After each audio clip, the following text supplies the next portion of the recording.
Kayo on the merits at sundin ninyo ang batas. Ang malinaw po sa batas, hindi dapat kayo tumatanggap ng bayan. Yeah. Very well said. Well, the people have spoken. You know, I don't know the merits of the case. Pero, malaking katanungan dahil Duterte Youth is a kalaban ng partido.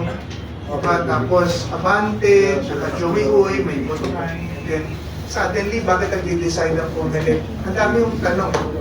So, I don't want to jump into conclusion, pero basic po dyan, nagsalita ng tao, iyaan na lang. And then, that's why babalik po ako na sa sinasabi ko kanina, sobra ho ang kapangyarihan na naibigay natin sa COMELEC under the Constitution. Dahil pag nag-rise yung mga ganyan question, wala tayo lahat mapuntahan, sila din eh. Sila ang judge, sila din ang magbibilang, sila din ang culprit. So, we need to break down those power dahil kapangyarihan ng tao dapat ang mamutawi.